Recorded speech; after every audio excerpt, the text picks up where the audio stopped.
new museum is set to open this fall to more widely share the stories of Minnesota veterans.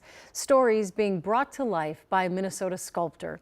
Boyd Hoopert gives us a sneak peek at some of his premier pieces and the woman behind one of his warriors in the works. I'm just going to start working here. Even when he's working alone. Yeah. David Geister isn't. I never get lonely. I always have somebody in the studio with me. For the past 2 weeks, he's been with someone special. Kay Bauer, she is a Vietnam War nurse. 2 weeks that started a year and a half ago. I was tasked with creating at least 13 named Minnesota veterans. Veterans whose stories will be featured here. The soon-to-be-completed Minnesota Military and Veterans Museum, opening in September near Little Falls, a 40,000-square-foot tribute to those who served, funded with $40 million in public and private donations. The whole mission of the Minnesota Military and Veterans Museum is to tell the stories of Minnesota warriors. There you are. And those guests keeping David company? They'll walk us through Minnesota military history from the Civil War to the War on Terror. Including Patrick Taylor, who buried his brother Isaac at Gettysburg. This fellow right here is Chuck Lindbergh, and he is one of the Iwo Jima flag raisers. All Minnesotans. General John Vesey, chairman of the Joint Chief of Staff. Mostly Virginia Lane Fraser. departed. A woman who was a World War II veteran. Which makes notable David's time with Kay.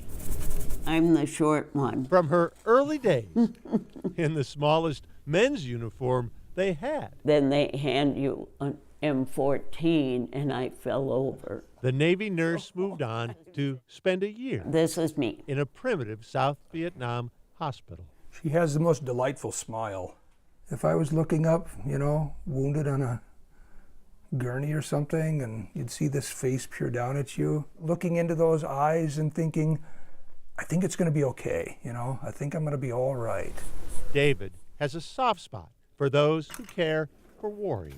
I spent 4 years in the United States Marines when I was a young man. Then This is a painting I did for the National Park Service. the self-taught artist started caring for veterans in his own way The Battle of Gettysburg. by painting their stories. Yeah, this is typically what I do.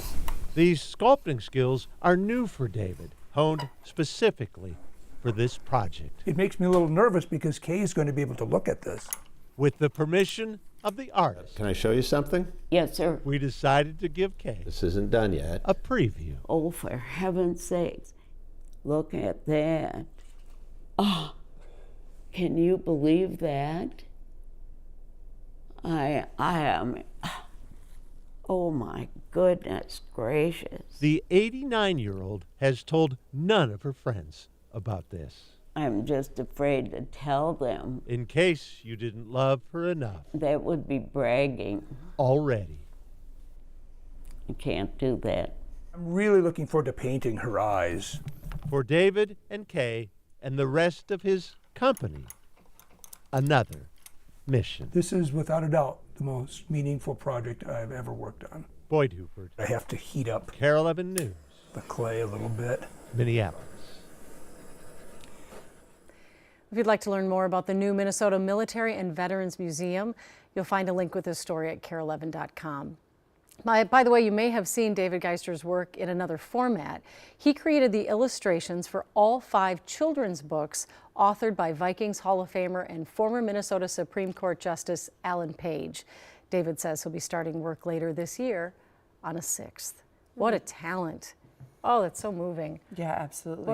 Oh my gosh, just a self-taught artist. It's amazing. Yeah. And I can't wait to, well, I'm sure we'll do more stories on that museum as it gets closer. In Little Falls, you said. Yeah, near opening Little up. Falls in September. That's Very wonderful. cool. Absolutely.